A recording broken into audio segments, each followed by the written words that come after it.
So, just as Pastor JP said, we've had about a 5-part installment on the 10 Commandments.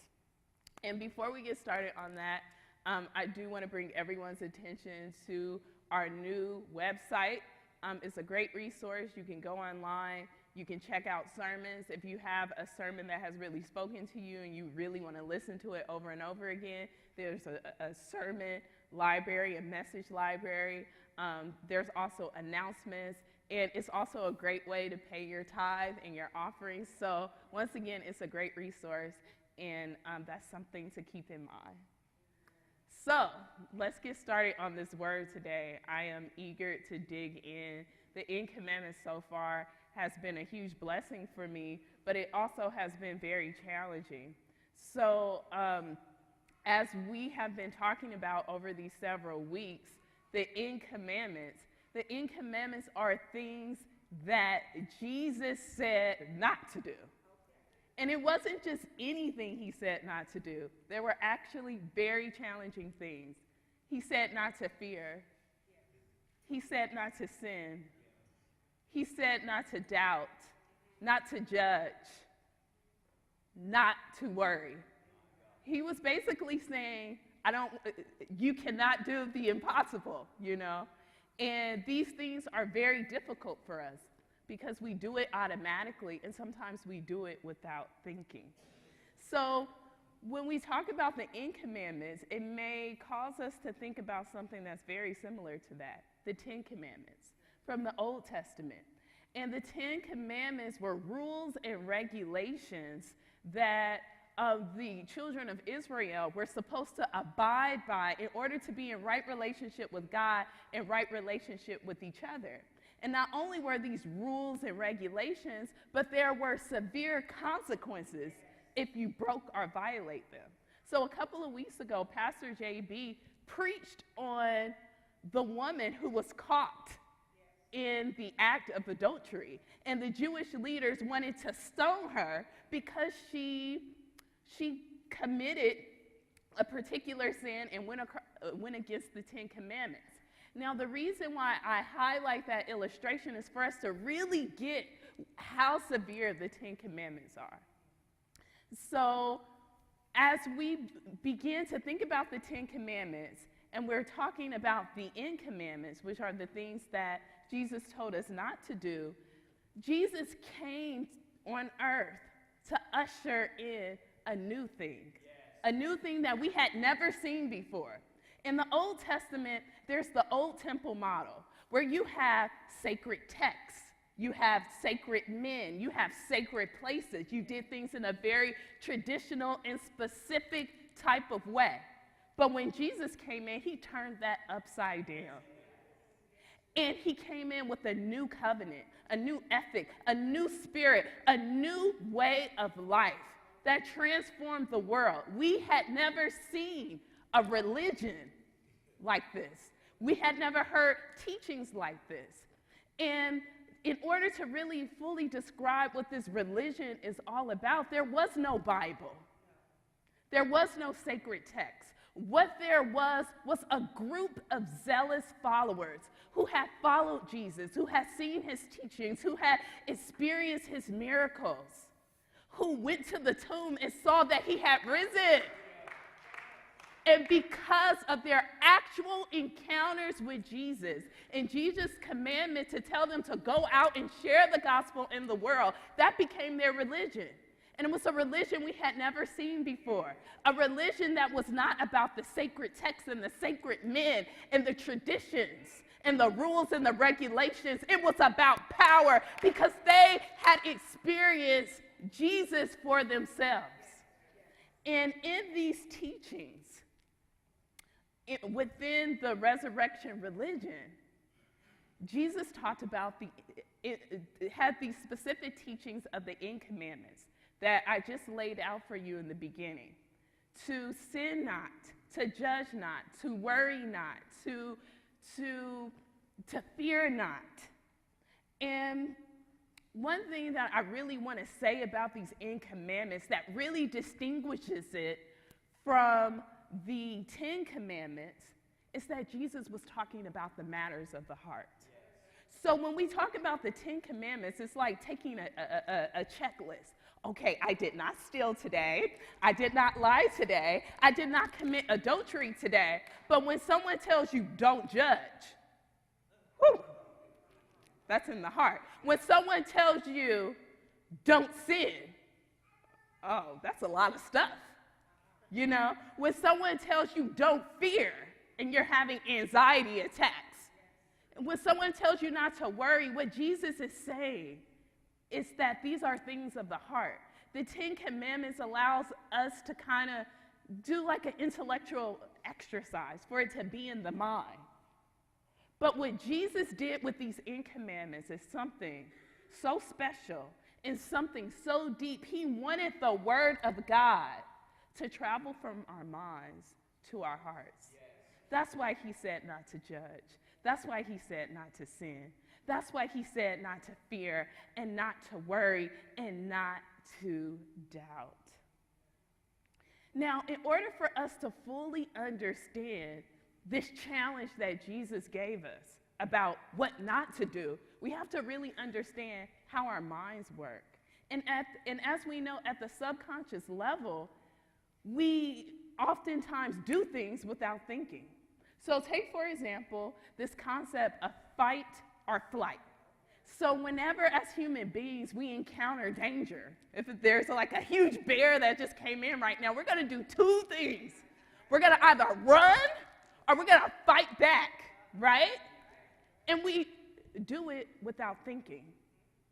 It happens automatically. So I say this so that we fully understand that when certain situations and circumstances show up in our lives, sometimes we don't think, we just move. We fear, we worry, we sin, we judge, we doubt, bam. And all of those things separates us from God. So in order for us to understand the challenge of this commandment, we have to understand our human nature and the calling that Jesus was asking of his followers, of his disciples, and of each and every one in this room. So the 10 commandment that I'm going to be working with today and talking about today is judgment. And judgment is really significant because when we think about the other 10 commandments, such as sin, worry, and fear, we know what that feels like. But sometimes judgment is a little bit more subtle. And sometimes judgment can come off as being very well-intentioned. So we're like, you know what, I'll work on the other 10 commandments, but this judgment thing, I think I have that under control. I'm open-minded, I'm liberal, I'm not struggling with judgment. But today I invite everyone to really open your hearts to look at judgment because it happens on a subtle level, but it can be very powerful. So I want to define judgment in two different ways because judgment can be defined in multiple ways, but just to narrow it down for this message. So first of all, there's functional judgment, judgment that we need from day to day. So for example, if we're crossing a busy street, we want to make sure that we have judgment about that. We're not going to just walk out in the street while cars are going all across. What we do, we wait until the right time. We make assessments in order for us to make the right decisions so that we can make it from moment to moment throughout the day. That's functional judgment.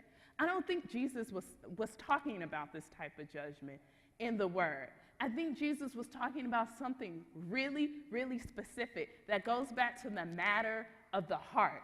Judgment with underlying motives.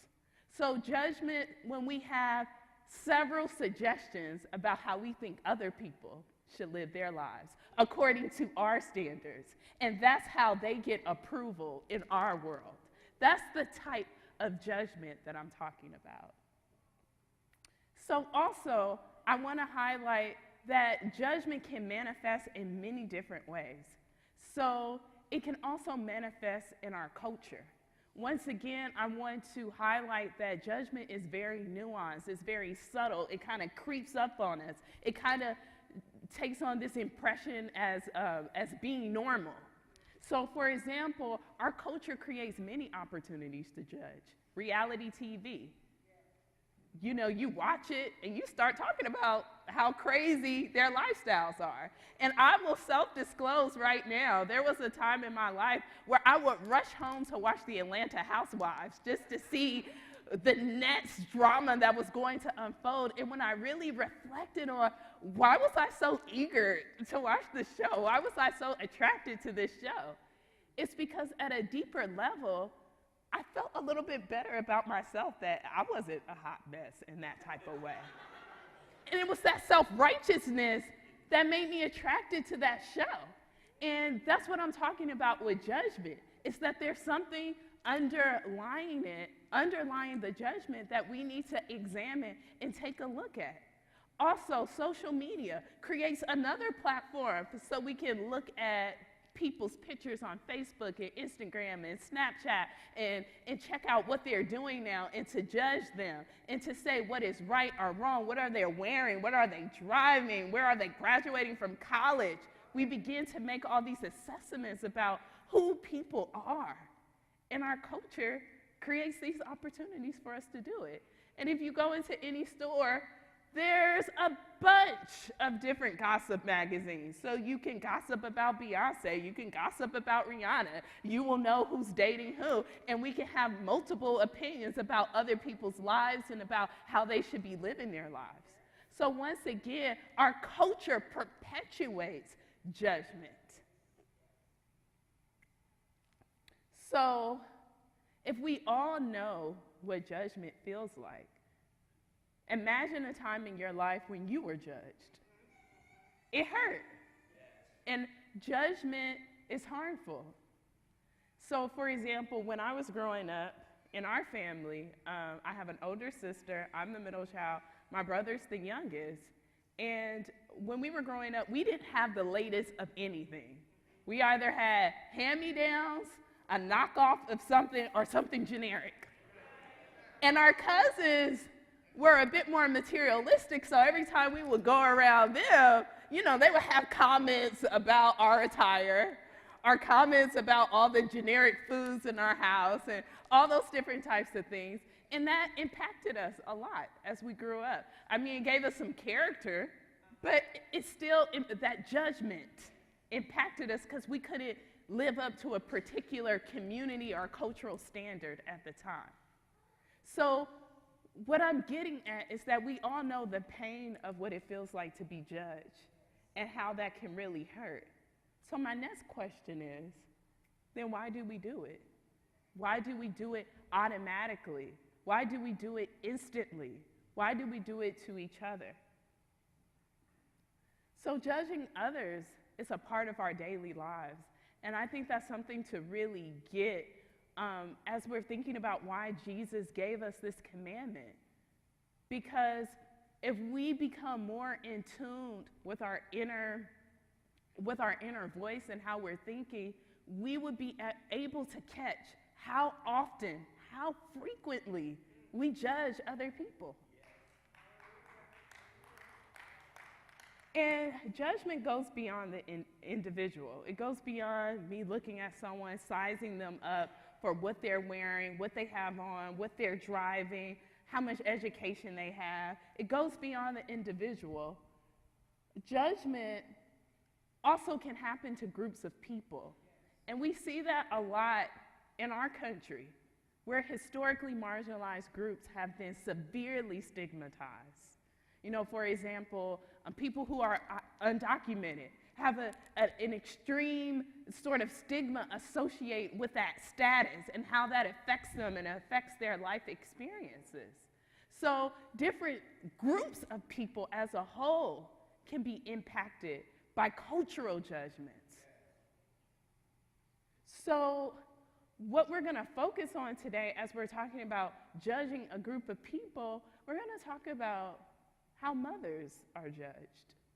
And I think that's important because, yes, we praise our mothers and we love our mothers and we put our mothers on a pedestal.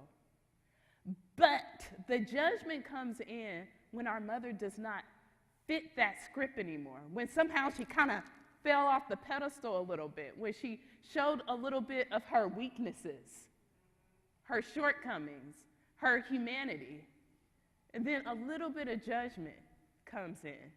And the reason why I've been thinking about this in particular is doing this lesson has caused me to think more about how we use language. And when I was thinking about this idea of hearing people say, so-and-so is such a good mother, and then people also say, so-and-so is such a bad mother. And it made me think, who determines who makes the good mother list and who makes the bad mother list? Who is coming up with these rules? Who determines who's a good mother and a bad mother based upon what criteria? And the reason why that question is important, because as people of God, we live up to God's standards. Our mothers live up to God's calling. And that's something I would like to highlight today. So once again, there are strong cultural messages that can really impact the way a certain group, particularly mothers, are judged. And at times, we judge people who are the closest to us, you know? And once again, judgment is very subtle. Judgment comes off as being well-intentioned. But we must examine our hearts whenever we are giving feedback or whenever we are offering some type of critique. So what we're going to do now is really dig into the Word and look at what Jesus is saying about judgment and how Jesus' teaching on this topic can provide us some guidance and some wisdom. So what I'm going to do now is just do an overview of Matthew 7, 1 through 5. And then we're going to go through each verse and really draw out the life application. It says, "Do not judge, or you too will be judged. For in the same way you judge others, you will be judged. And with the measure you use, it will be measured to you. Why do you look at the speck of sawdust in your brother's eye and pay no attention to the plank in your own eye? How can you say to your brother, 'Let me take that speck out of your eye,' when all the time there is a plank in your own eye? You hypocrite! First take the plank out of your own eye, then you will see clearly to remove the speck from your brother's eye." All right, so we're going to move into some life application. And I think what Jesus is saying in Matthew 7, 1 through 5 is really, really significant.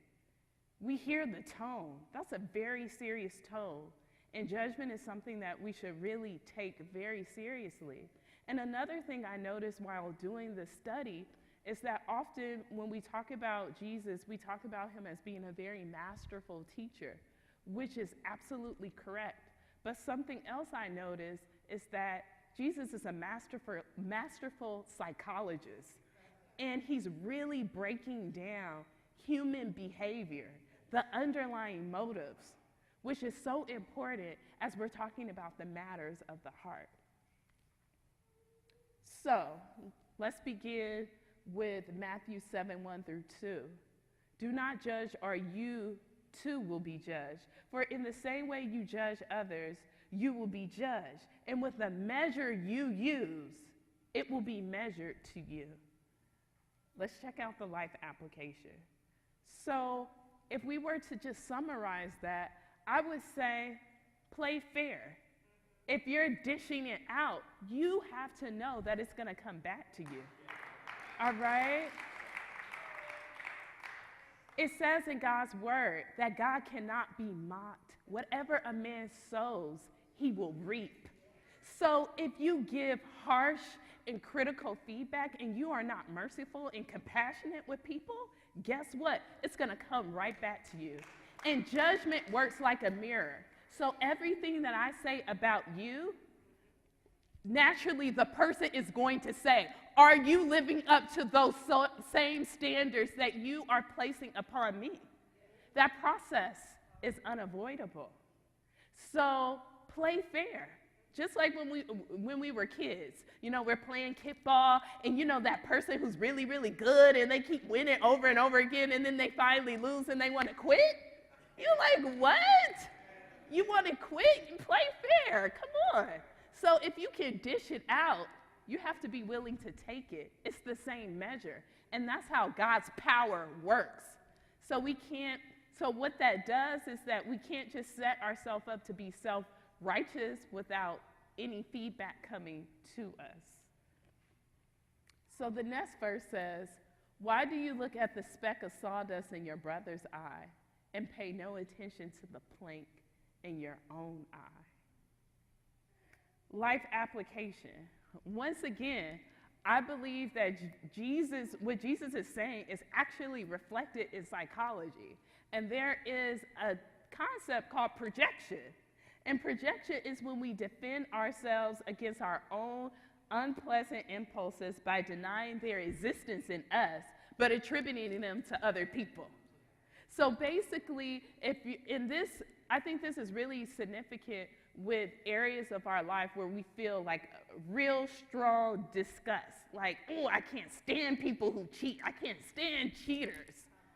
Now, if we take a time to really peel the layers back on that type of statement, maybe that person had once been a cheater. Or perhaps that person been in a situation where someone had cheated. So basically, our judgment comes out of our life experiences. It says our judgments has information about what's in our hearts, about what's in our experiences. So oftentimes when we are projecting a judgment on someone else, it's saying a lot more about us. And I think that's the reason why Jesus described the one who was giving out the judgments as the one having a plank, which is bigger than the speck that's in your brother's eye. So the next verse, how can you say to your brother, let me take the speck out of your eye, when all the time there is a plank in your own eye? Life application. Recognize that judgment is a distraction. So basically, oftentimes we want to help other people. So in this particular this context, Jesus said that you must first take a look at yourself first. But oftentimes we want to do something for our brother. We want to help someone else. We want to change the world.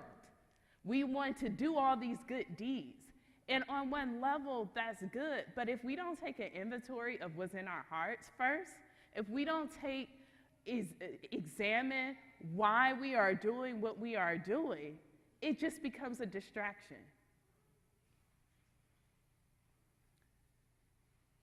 You hypocrite.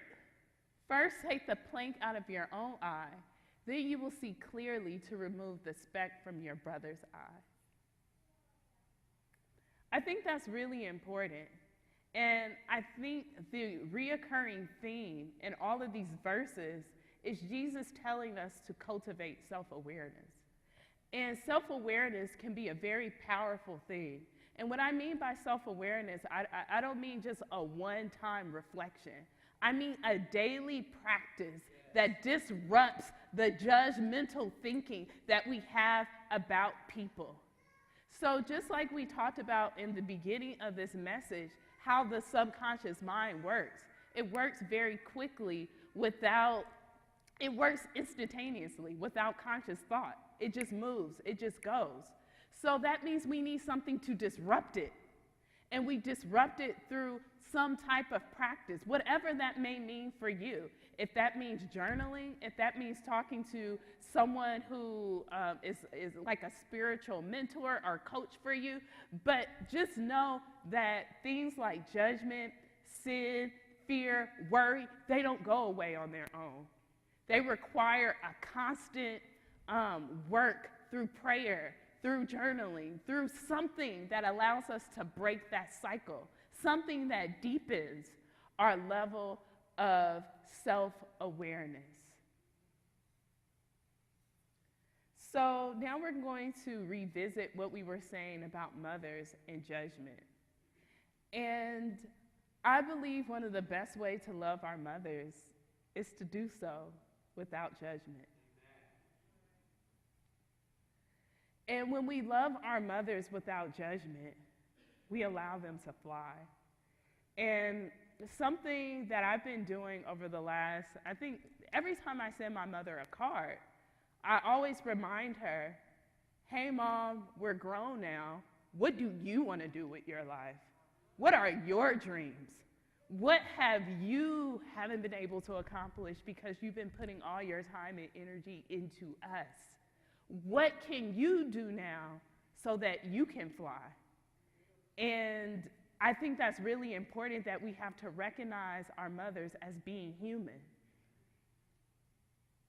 So when we allow our mothers to pursue their deepest heart's desires, we become the beneficiaries of their happiness. So it's just not about our mothers just doing their own thing in isolation without us. When they're happy, we're happy. And praise God.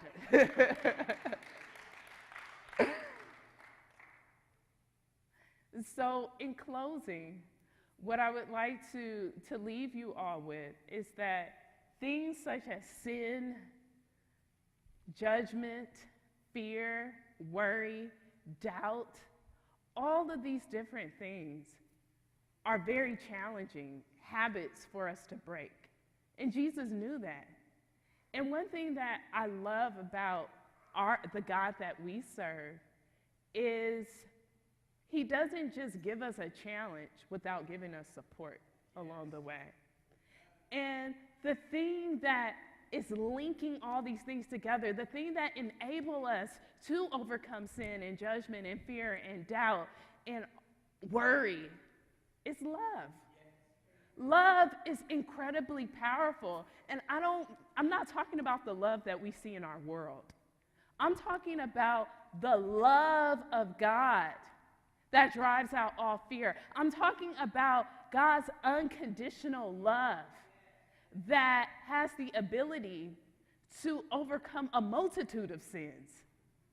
So if you're struggling with any of these 10 commandments, if you find yourself judging a lot, or if you find yourself worrying a lot or being fearful, the thing that God gave us to empower us is love. Am I being loving in this moment? Am I loving myself in this moment? Am I loving God in this moment? Am I loving everyone in this moment? Thinking about love enables us and empowers us to do things that are very difficult to do. And also, what I would like to leave with all of you is that the 10 commandments are concerned not just with our relationship, the vertical relationship, but the horizontal relationship. These things that God commanded us to do is for us to really be in full loving relationships with one another. And our full loving relationships with one another is a reflection of God's love for us. So if all else fails, if this seems really, really difficult, just love. And I leave you with this. Jesus said, "This is my command, that you love one another as I have loved you.